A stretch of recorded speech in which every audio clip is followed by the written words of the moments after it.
Welcome back. A few months ago, I got a couple of comments from people saying that they were interested in making some sort of financial contribution to the channel. For a variety of reasons, this caught me a bit flat-footed, and yes, the pun is absolutely intended. I expected, like a handful of people might be interested and figured it would be a fun lark to cycle in member names as part of my Rimworld series that I was planning on doing at the time. I did not expect that a month and a half later I would break 500 members. My people, what the heck? So I could whinge on about how grateful I am of your support, but frankly, I find obsequiosity in YouTube videos to be deeply uncomfortable to watch and kind of annoying, so instead we're going to do something fun, because I figure y'all will appreciate it more. All you folks who messaged wanting a colonist, well, have I got a treat for you. You're all getting a colonist, even if I have to turn my computer into slag to pull it off. I have a spreadsheet here of my first 500 members, and I also have a mod here called Prepared Carefully that, by sheer coincidence, lets me add infinite starting colonists. Let's get cracking. While I hammer out all of those, let's talk setup for the run. I will start with 502 colonists. 500 named after my first 500 channel members, my avatar, and Ducky's avatar. Goose and Ducky are not allowed to permanently die, but everyone else, well, that's the Rim for you, though I will make a reasonable attempt to keep as many alive as possible for at least the first few days. My goal is to build a starship capable of launching my avatar and Ducky's avatar into space, because the symbolism amuses me, and also because, despite me having literally several thousand hours in this game, I have never actually launched a vanilla starship, and I want to know what winning feels like for once.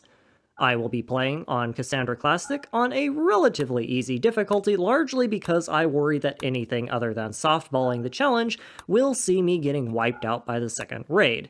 And then I select a temperate swamp as my starting location because of its abundant wood supply, which hopefully should be enough raw material to engineer my way out of the problems that arise from having 500 colonists. In addition to the default starting scenario gear, I will also start myself with enough packaged survival meals to feed my pawns for a week, which theoretically should be just enough food to get a full harvest of rice in. But frankly, I have no idea if the colony will even survive that long, so we'll see. My pawn selection requirements are going to be pretty broad here, because I frankly cannot be bothered to min-max 500 of the things, but there are some obvious non-starters that I will try and cull out. I'm not going to be accepting pawns with chemical dependencies or serious health conditions that require maintenance, because quite frankly, I do not have a hope of micromanaging them, and keeping medicine supplied for a colony of this size is effectively impossible. I also will not be accepting pyromaniacs, because that seems like a really bad idea, given that most of my colony will be made out of wood and packaged survival meals, and both of those are, shall we say, a little bit flammable. Beyond that, everything else is fine. I do not care, and that is going to be a recurring theme of this run.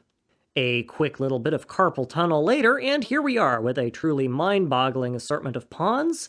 Some of them are good, and many more of them are less so. Let's get cracking. After a load time that is long enough to be immediately concerning right off the bat, 502 pawns drop into the middle of a swamp filled to the brim with trees, packaged survival meals, and not much else. Problems immediately start occurring before they even get out of their drop pods. Rimworld is not designed to handle this many pawns.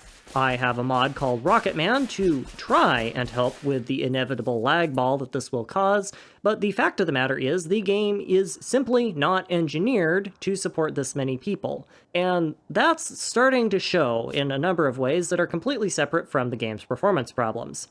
Case in point, my colonist bar, which is intended to be a valuable utility mechanic, is now just a gray smear on the top of my screen. Microing colonists has now become an aim training exercise, and good luck remembering where any individual member of the colony is, because if you want to find them, you have to sort through 500 entries. If you want to do bulk configuration or schedule changes, that sucks for you. Get digging. Also immediately problematic is the presence of an enormous ball of steel slag that has spontaneously appeared where my colonists' drop pods landed. This happened in my tests as well, and I think it has to do with the game not knowing how to handle all of the extra drop pods that are added by Prepare Carefully. I'm going to be drowning in steel by the time this run is over anyway, so this slag ball is really more of a liability than an asset, and it does end up presenting some issues later on. Ignoring all of the meta-breaking issues with the control interface, the situation in-game isn't all that hot either.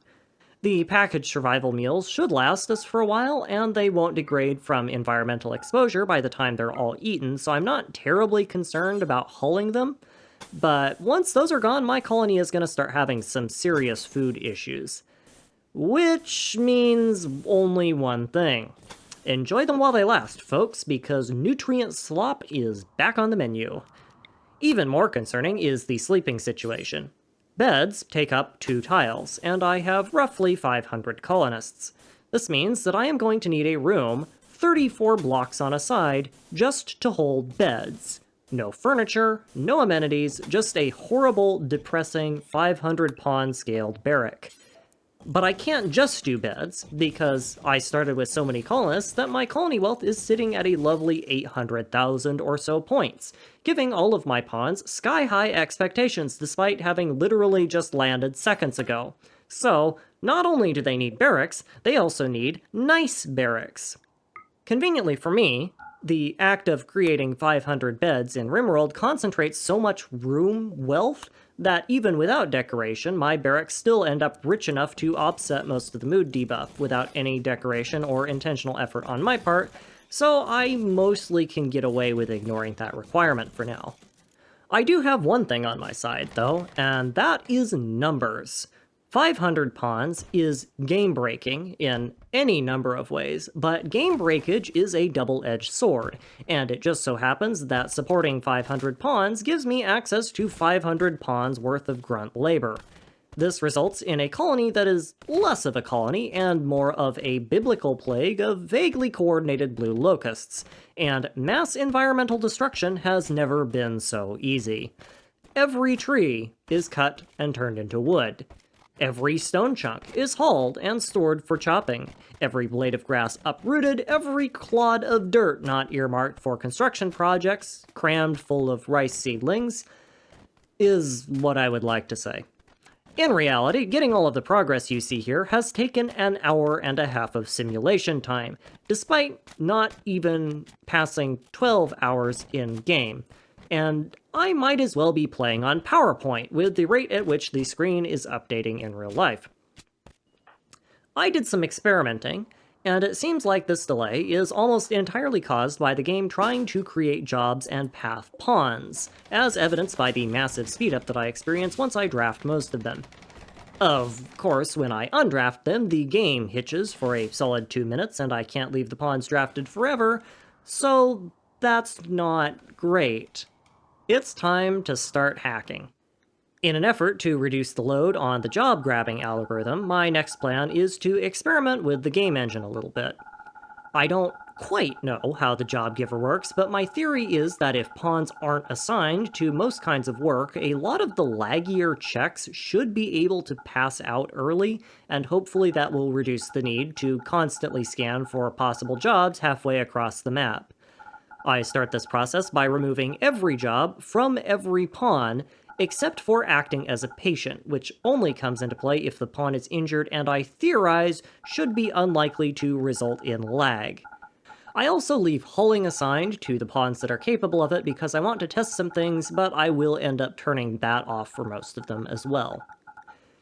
In previous worlds that I've played, I have learned that pawns attempting to haul items when there are very few or no valid locations to accept them in stockpiles results in massive game hitches as the engine tries and fails to find locations for pawns to store their stuff.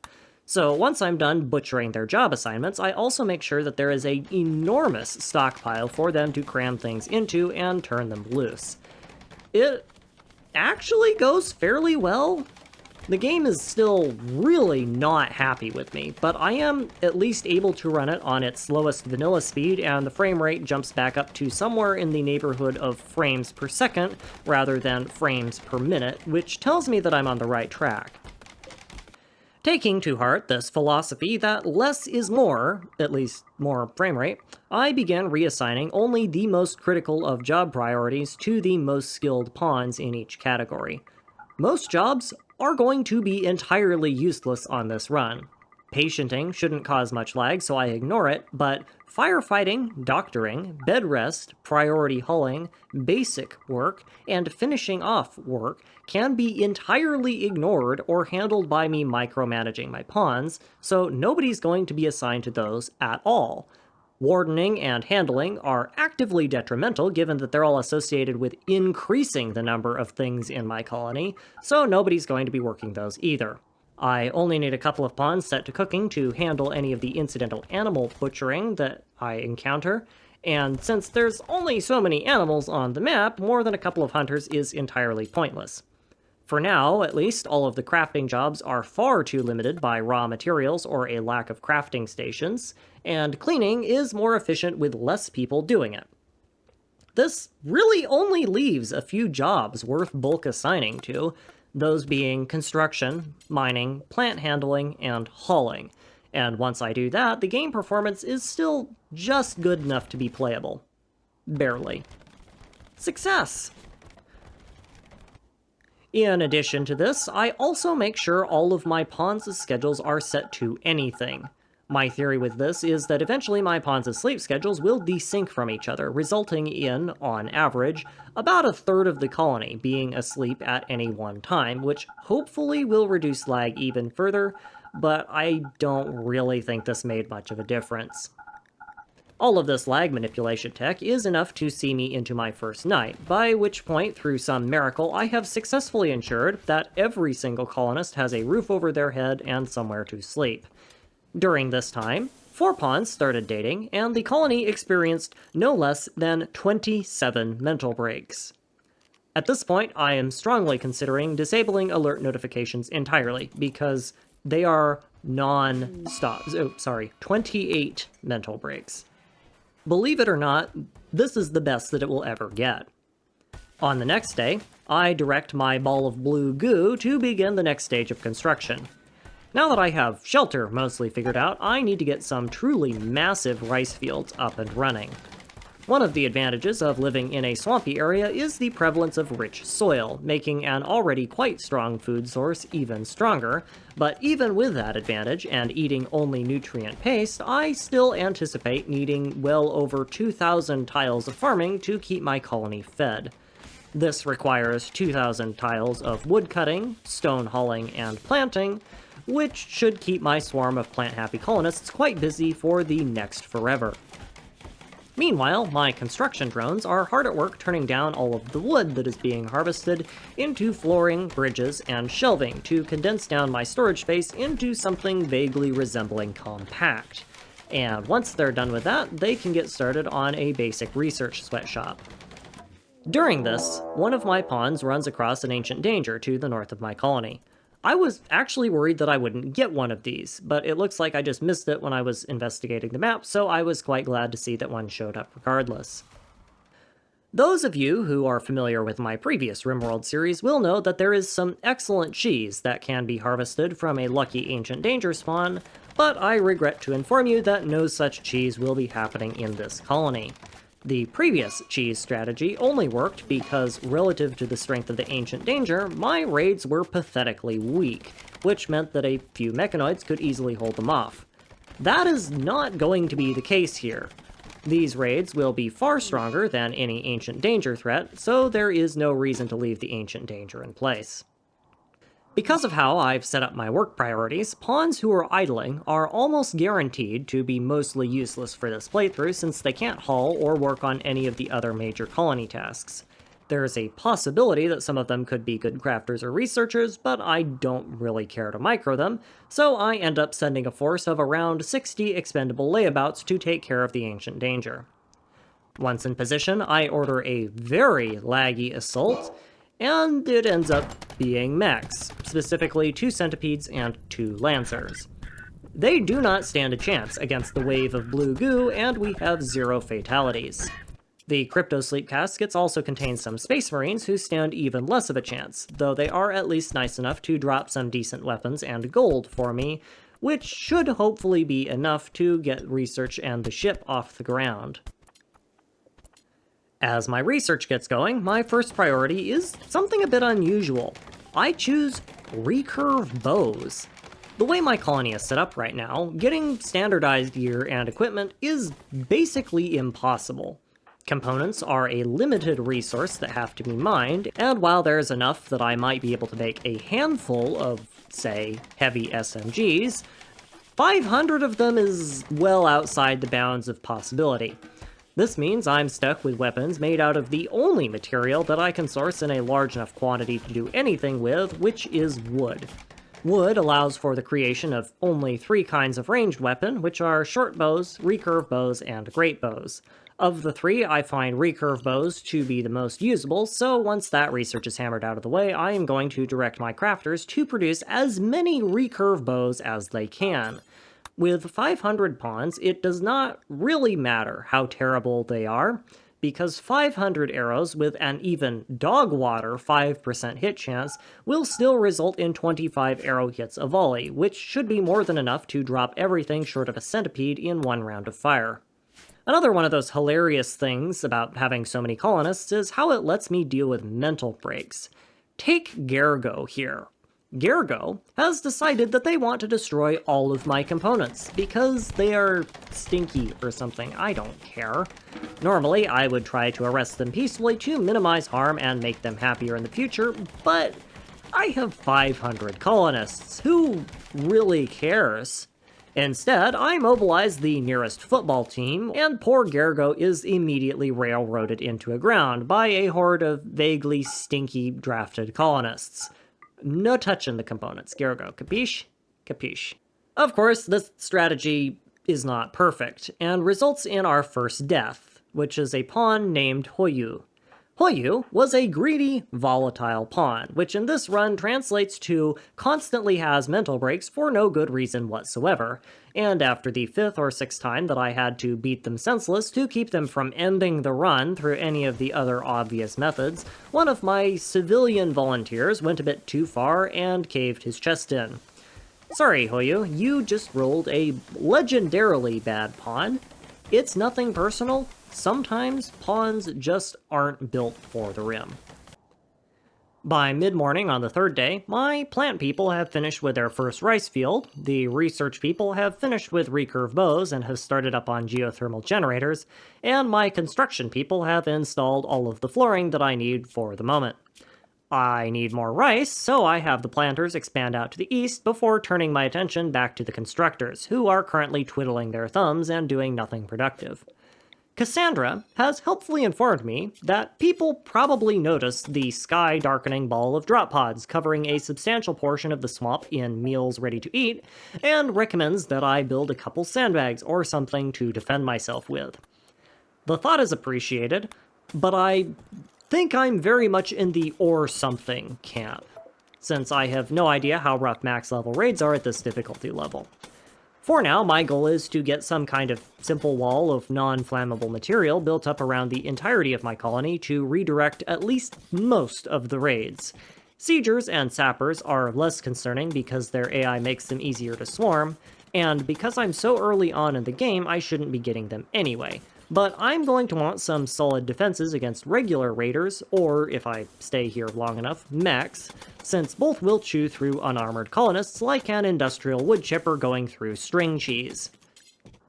Necessity is indeed proving to be the mother of invention on this run. Necessity is also proving to be the mother of a number of ecological hazards. Remember that steel slag ball? Yeah, I'm so strapped for space that I need to start moving out this mountain of steel slag that spawned in, and the only space nearby that isn't being lived on, farmed on, or stockpiled on is a local lake. Surely, there will be no problems that arise from putting mountains of sharp metal slag into a shallow body of concealing water where it can freely rust and stab anyone who walks on it with their bare feet. This isn't going to be a tetanus hazard at all. At the stroke of midnight, my pawns finish researching geothermal power and are immediately rerouted into microelectronics. Interestingly, this means that despite using Stone Age technology in the rough equivalent of a dirty barn, my colony was able to figure out how to make geothermal power plants in around 22 hours, which is a staggering amount of research. It's a pity that I won't be able to scale that up into higher tiers of technology. Around that time, my growers were finishing up with their eastern farm plots, placing my rice plant totals at well over 3,000, which with nutrient paste should be enough to permanently sustain my colony, albeit barely. I don't plan on stopping there, mind you, but it's nice to know that I am, in principle, self-sufficient. Microelectronics finish up a little while later, conveniently right as I finish building my first geothermal generator. I'm going to backtrack to get a few of the more useful pre-electricity researches hammered out while I still have the basic research sweatshop, but pretty soon I'm going to need to clear it out and replace it with a high-tech research bench room and continue pushing for ship construction. Microelectronics does have some practical uses though, in that it allows me access to orbital traders and calling other people. I could, in principle, feed myself with nutrient paste at this point, so it does make sense to try and sell all my spare packaged survival meals for raw resources to craft into paste. This was not necessarily the plan, because I actually expected to have a food shortage around this time, but I apparently did my math wrong when calculating how much these pawns eat, and expect to have a few hundred spares by the time my harvest starts coming in. In the meantime, construction continues apace. I have walls up surrounding my entire colony, and am in the process of making a farm box on the lake to my west. I also have a proper kitchen and cooler built, and once the cooler gets going, I will take the cooling effect and differentially amplify it using the same tech as I did in my other series. If you want an explanation of how this nonsense works, check out episode 6 of that, but suffice to say that it just exponentially multiplies the effect of any heating or cooling object in the game for free. As you would expect, doing runs like this results in some unanticipated game issues. I am not talking about the wall of job driver errors, ignore those are bugs, no. I'm talking about Rimworld not respecting my design choices, and deleting Ducky's beard for no good reason. I honestly cannot decide if I'm impressed that Rimworld's error resolution is so robust, concerned that someone anticipated this was an error that needed to be tested for, or miffed that my creative rights are being impinged. After surviving for around a week, an enterprising member of the flock called Lord Vasha dared to ask what exactly we are doing here, and how we should refer to ourselves. Well, Lord Vasha, it's simple. We are of the faction I'm glad you asked. Why are we called Well, just wait until the endgame, you'll see. It is now mid-morning on day 5, and my blue death ball has processed every single chunk of stone on the map. I would say that this is an issue if it weren't for the fact that I am now sitting on 7,000 stone blocks, which is a quantity of stone that can be generally described as, oh god, why? This means it's time for my crafting shack to get repurposed, and boy howdy do I have plans for that, but first, lecture time.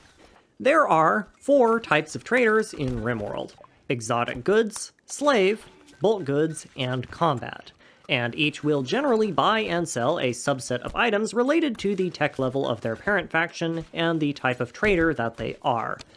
I am most interested in bulk goods and exotic goods traders as a source of food, components, and raw crafting materials, and combat and slave traders don't really have anything I care about, but it still might be nice to milk them for some silver.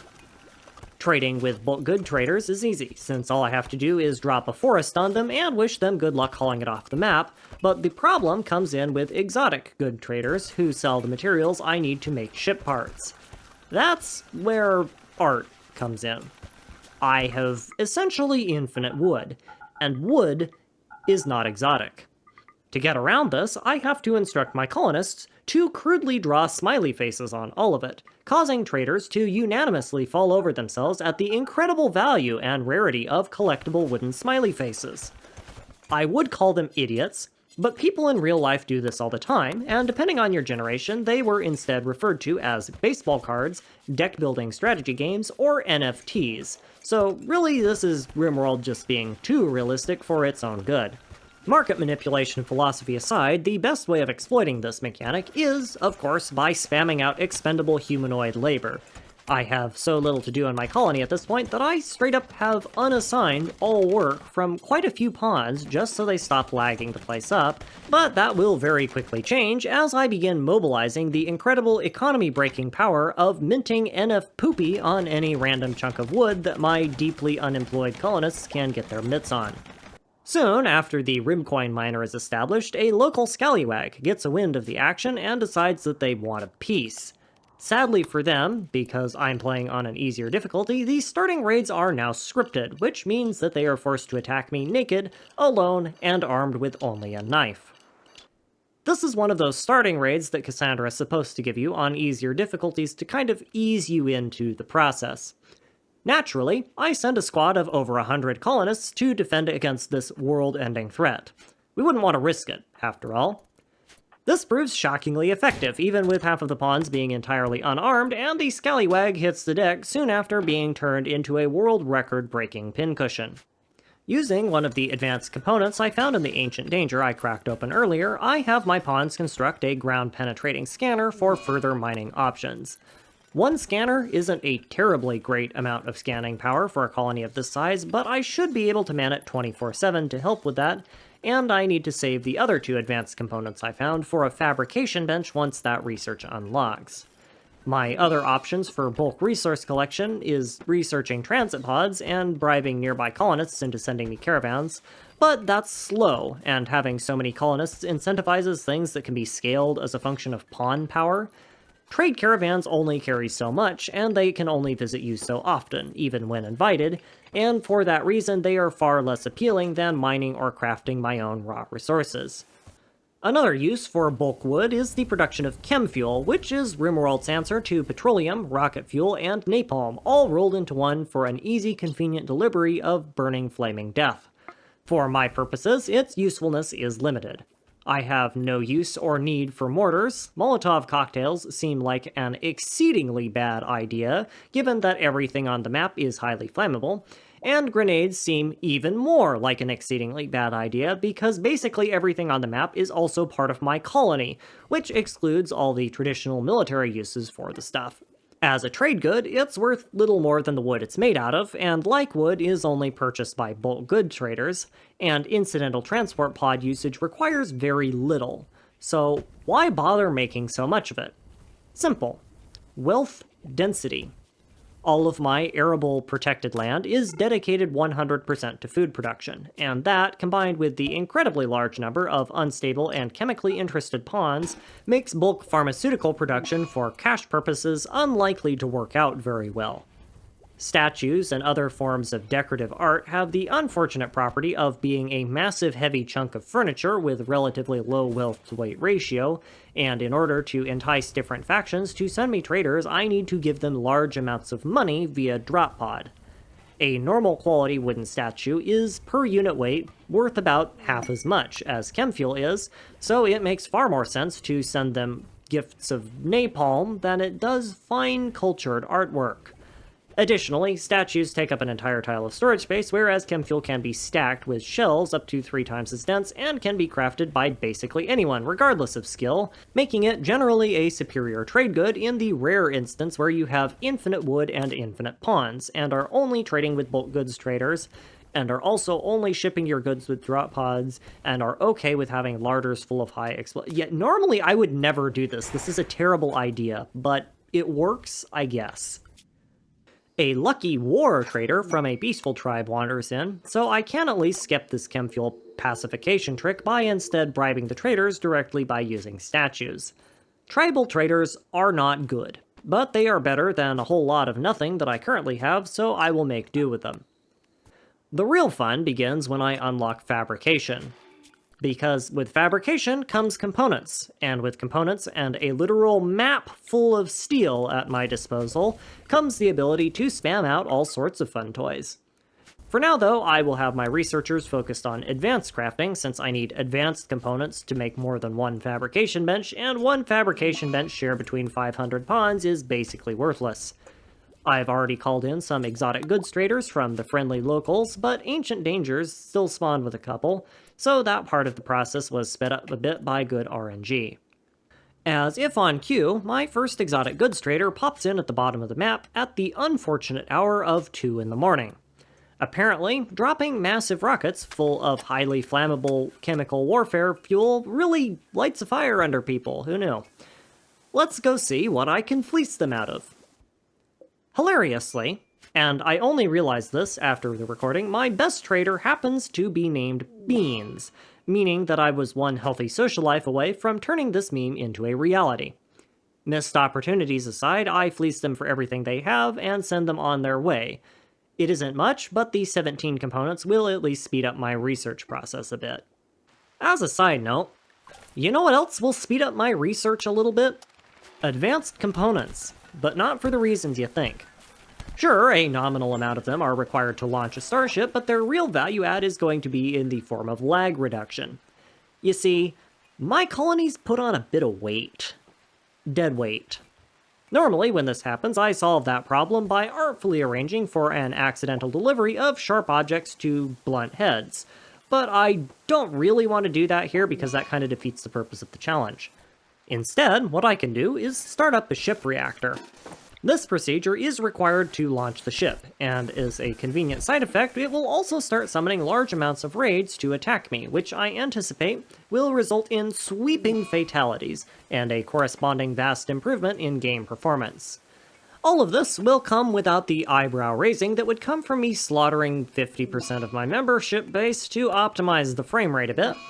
Although, now that I think about it, if you watched the other series I do on this channel, you would probably not be surprised if I decimated my colony a few times in the name of FPS improvements.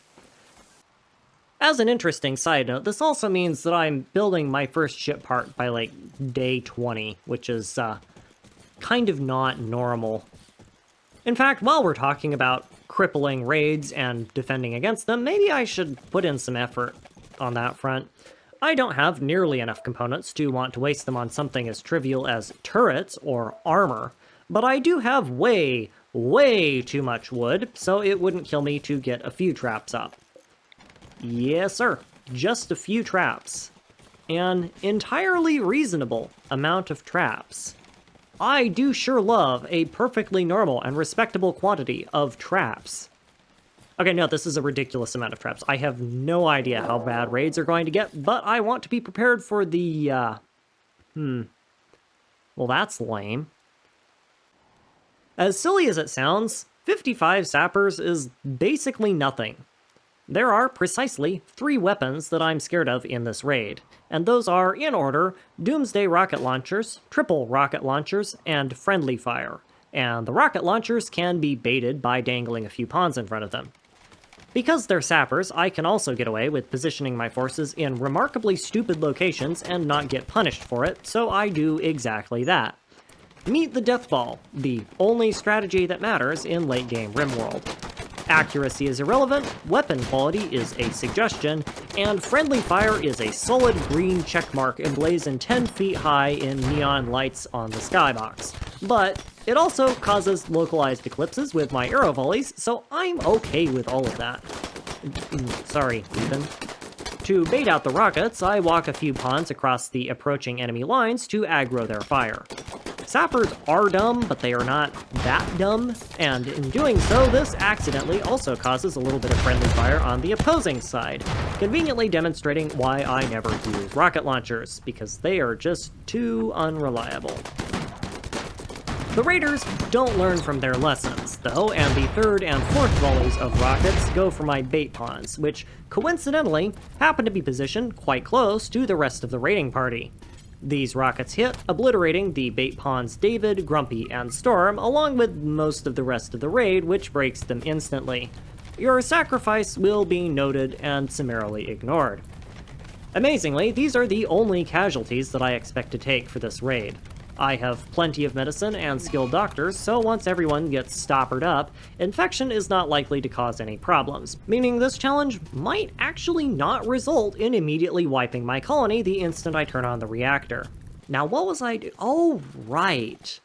A second trade caravan nets me the raw material I need for my ship reactor, and once again is paid for by my totally 100% artistic art farm, though I am still a bit shy on the research front. This is not terribly difficult to fix, as you can imagine, though it is annoying. 20% of my colony got hit with muscle parasites earlier, which means anytime I try and let the world run, not only does it lag more because tasks take longer to complete, it also presents a constant source of mental breaks, which I have to monitor just in case they are targeted tantrums because those can destroy components. Really, now that I think about it, this has been most of the challenge of this run, to be honest, because so much of my progression is gated behind research that the rest of it boils down to a game of hurry up and wait. Well, I hurried up and waited, and soon enough, the reactor research finishes up. Well, I get that constructed, I turn to researching the rest of the ship parts. The order doesn't really matter here, because I need it all, and as long as the reactor is spooling up, I'm not going to be wasting any time. While I'm building the reactor, I also build a trade beacon to purchase the location of a persona core from one of my allies. This is a required shipbuilding component, and usually demands some sort of long drawn-out caravan trip to acquire. My game does not disappoint in this trend, and my core ends up being a substantial distance away, guarded by, supposedly, 19 pawns and an unknown threat. The unknown threat part concerns me, so I will respond, as I do to any challenge in this run, and instead throw more pawn power at it. 35 pawns worth of pawn power, in fact. Rather than bothering to supply my pawn power with real food that can last for a while, I instead have them pick up 8,000 raw rice off the ground and will have them munch on that. They won't be happy, and it is horribly inefficient, but I also have basically infinite rice at this point, don't care about their mood at all, and strongly doubt that more than half of them will make it back alive anyway, so I am entirely unconcerned by this. Or rather, I would be, because the caravan loading mechanic, despite a great deal of work on Ludian's part, is still kind of terrible, and the caravans constantly are getting held up by pawns doing stupid things like taking a nap, or eating, or waiting around on one person to pick up literally a single grain of rice. This is mostly just another example of the issues that come up with massive colony scaling, and after more wrangling, resetting, and reforming that I care to share, I get the clown parade on the road and traveling, only then to be immediately ambushed. And I am using that word real generously here. My 7 tribals demanding some of my bows and rice. No. No, I think not. We outnumber them, 5-1, by the way, so this fight goes exactly the way you would expect, and after darkening the skies with my extremely inaccurate ranged fire for a solid minute, we go on our merry way, well stocked up with the convenient source of pemmican, helpfully provided by our friendly neighbors. Half a day later, I scam a couple more exotic traders out of enough components and plasteel for me to begin construction on the ship reactor, and given that at any time a solid 20% of my colony is on a mental break, I don't hold out a great hope of this going very well, but if nothing else, activating it will be a glorious failure. My traveling circus gets ambushed a second time, and this time it's 6 half-naked lunatics with sharp metal sticks. Despite the truly heroic attempts of my clown car, who seems to be dead set on channeling their inner stormtroopers, the ambushers very quickly become ambushed, netting me more free pemmican. This ambush paradigm happens multiple times, and I just never bother mentioning it past this point, because all of the ambushes are as easily defeated as this one. Things really begin heating up once my reactor's construction is finished. I immediately activate it, which in effect puts me on a 15-day doomsday clock, because one way or another, the run is gonna be over by then. I immediately retract all of my active colonists inside my walls to hopefully prevent unnecessary casualties, disable all non-essential jobs, and in general just start preparing to turtle as hard as I possibly can. I have by now amassed everything I need to finish crafting the ship, barring my Persona Core and a few advanced components, and by the time that startup cycle is complete, all of those will have been crafted or delivered back to base, and I will have researched and constructed the rest of the ship parts I need for takeoff. So, any further productive output from my colony is essentially useless. As long as my pawns are happy enough to defend the ship and have enough food to not starve to death, everything else is irrelevant. With that philosophy in mind, I also convert my sweatshop into a rec room extension and cram all of my leftover statues into it.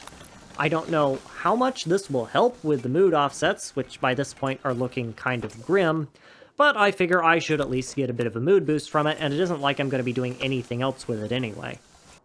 My first attack is an enormous ball of tribal raiders. They aren't anything special, but they did make the questionable choice of attacking me using nothing but melee weapons, and are trying to funnel through the farm box instead of breaking down a single brick wall.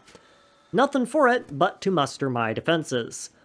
All of my defenses. It turns out that outnumbering your attackers is something of a force multiplier, and the raid is taken down without any casualties other than my sanity, because having this many pawns on the map results in the game slowing to a crawl yet again. As before, the overwhelming majority of my injuries and damage came from friendly fire, which is a sacrifice that I'm more than willing to make. As a side note, I've done some thinking, and I'm reasonably certain, if I understand how Cassandra works, that it should be impossible for me to get mech raiders this early in the game. Mech raiders, as a general rule, do not show up until later because of how threat scaling works, but I'm fairly certain that there is a minimum time that they have to wait before they can spawn, and I've accidentally powered through my tech progression so quickly that I'm still well away from when that timer would normally trigger. This is great, because incendiary launchers are kind of a nightmare to deal with, even in colonies without wood comprising 98% of your structural material, and in a colony like this, it may very well just spell game over if I don't have firefighters on hand. In other news, my caravan arrived at the AI Persona Core location. I outnumber the defenders 2-1 and have better weapons, somehow. So this ends up being more of an extermination mission than anything else, and very quickly the map tile and Persona Core is mine. Rather than risk shipping the Persona Core back via very unstable trade caravan, I planned out ahead of time and stocked a transport pod with all the resources needed to construct and launch a second transport pod. I ship all of these IKEA flat packs over to the remote location that I just secured, have my cons construct the second IKEA transport pod, and use that to transport the Persona Core back directly. Pay no attention to the pawns dying of fire damage, by the way. I had a few of my worst pawns stashed in the ancient crypto sleep caskets to try and reduce lag, and some raiders set them on fire, and I just kind of don't care. Anyway, my next raid is a ball of 63 more tribals. Side note, one of the advantages of bribing the Outlander faction is that on average, humanoid raids should mostly consist of tribals by now, which makes them easier to take out. As expected for an engagement where I outnumber the enemy forces 5-1, this does not go well for the raiders, and between the enormous swarm of traps and several thousand arrows magicked into existence, my pawns are able to take the first pod of them out before even half of them get into firing positions. Before the second raid even finishes, a third one pops, once more consisting of another swarm of tribals. That's fine, there's plenty of room in my farm box for more. This is a different faction of tribals than the one that attacked before, and a few scuffles break out between the existing raiders and the new kind of slightly different raider, and they get into a major scuffle before the raiders get bored and then fail to capture some colonists before they run away. A little more time, and my pawns complete the last research that I need in this run, which is starflight sensors. This represents the last type of ship part that still needs construction, though I do need to cram in 2 more engines somewhere now that the research is done. And with its completion, that means I can effectively be entirely hands-off with my colony for everything except raids.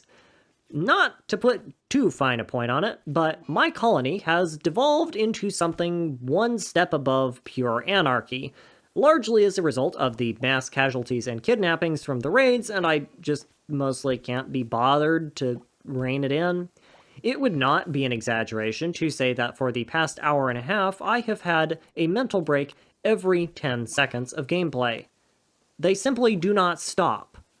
I've been keeping it under control at this point to prevent damage to the ship and all the parts that I need to construct it, but now that that's done, the only purpose of the colony is to serve as a defensive fortification, and I have so many pawns that losing a couple dozen to murderous rampages doesn't really make a difference. Goose and Ducky are secured in their crypto-sleep caskets, and I don't know of any mental breaks that will reliably be able to break down walls, so as long as the ship is complete and walled in, the rest of the charging cycle is mostly just a victory lap, accompanied by a great deal of homicide. Another tribal raid, this time of sappers.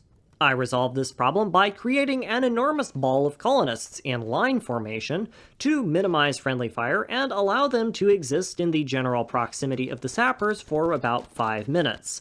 This solves the problem admirably with only a couple of casualties, and I spend far more time microing the cleanup from a freak flash storm setting my rice fields on fire than I do dealing with the raid, even when the raid is actively in process. Since the ship's completed and Goose and Ducky are safely in their caskets, and everything else is ready to fly other than the reactor spin-up, I just sort of opt to sit back and let chaos reign after that raid. I micromanage obsessively when I play this game, so this serves as kind of an interesting experiment into what happens when I'm not ruthlessly micromanaging the operations of my colony with an iron fist, and the results are entirely as expected. To put it succinctly, within a couple of days, my colony has utterly lost its marbles and has turned into a swamp of psychosis and despair.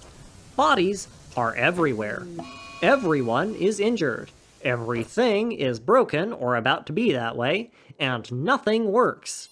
I stopped clearing notifications somewhere around a day ago, and already over 80 of them have piled up, mostly related to pawns being murdered, suffering mental breaks, or getting infections from their many, many injuries caused by the first two. Mental breaks, if not managed appropriately, also tend to have the effect of reducing the mood of other pawns. This fact, combined with the massive number of terrible mentally unstable pawns and my complete lack of care or oversight, ends up causing a cascading chain of insanity, which renders large swaths of my population injured, dead, or running in terror from the berserk ragers and murderous rampagers hoofing it around the colony. The only saving grace here is that I simply have so many pawns that they can't have mental breaks fast enough to completely abandon their jobs, resulting in this weird sort of homeostasis where a good 25, 30, 40% of the colony is non-functional at any given time, but somehow essential work still gets done.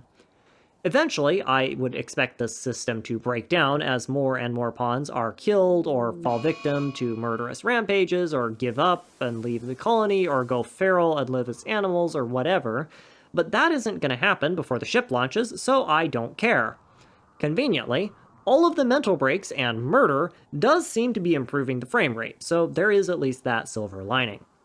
Sometime around 7.5 days into the charging cycle, I get yet another raid by the really problematically named tribal faction. I did not see this. Ew.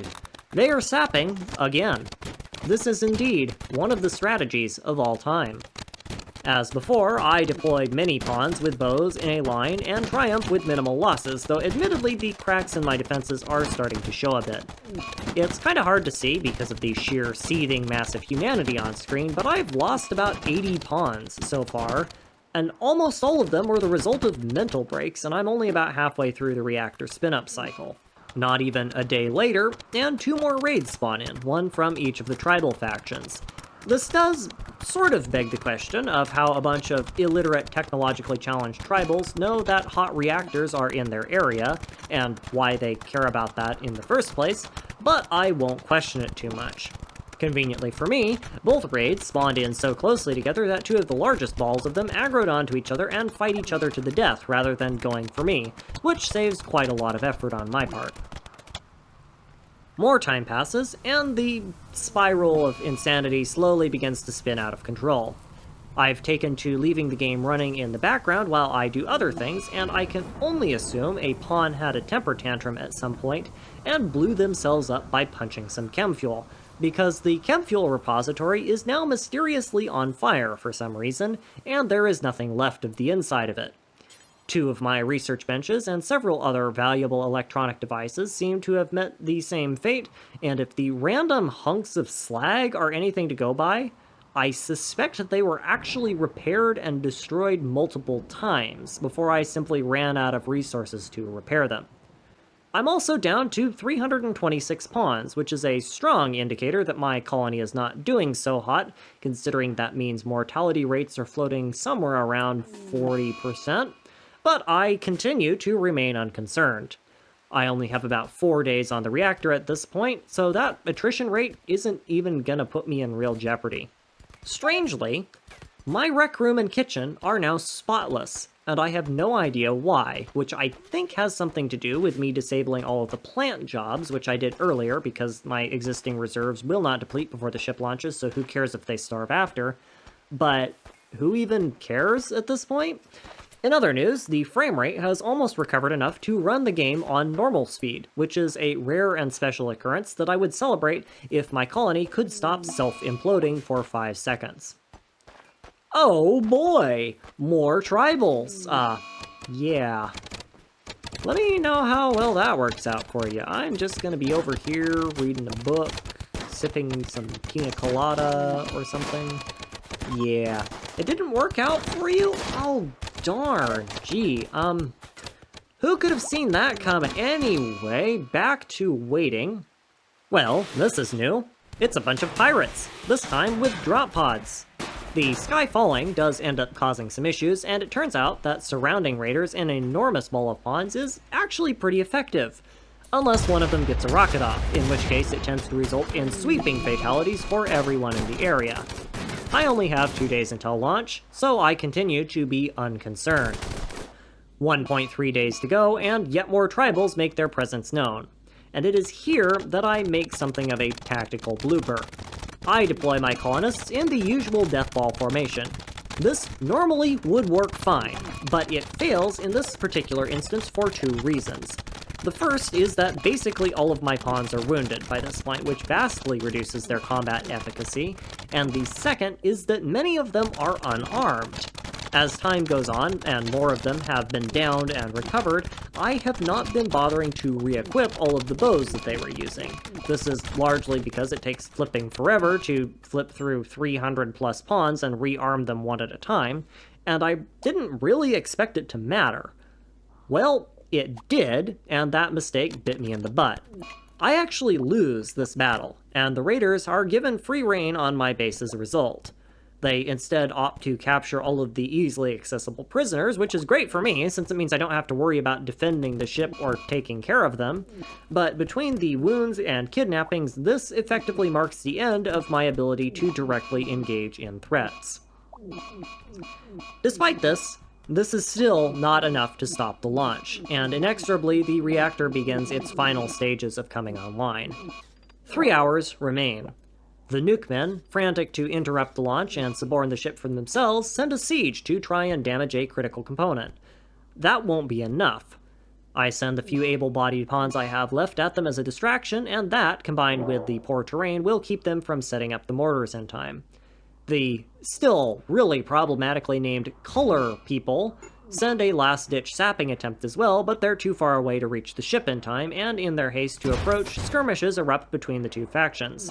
Both groups soon break and flee, realizing the futility of their actions, or more accurately, realizing that they just beefed it fighting the enemy's forces for me, leaving behind the last few survivors of my flock to pick up the pieces left behind from their great achievement. Minutes after, the reactor comes online, and Goose and Ducky take off to the stars.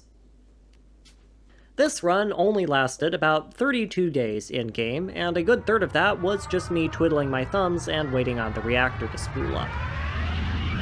Taken in a vacuum, this is a phenomenally fast completion time, but it doesn't tell the whole story.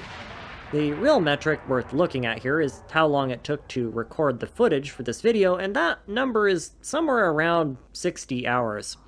Rimworld is designed to encourage colonies of around 10 to 20-ish pawns, and there are multiple built-in mechanics to make scaling beyond that difficult, though in the spirit of freedom of playstyle, it is only discouraged and not forbidden.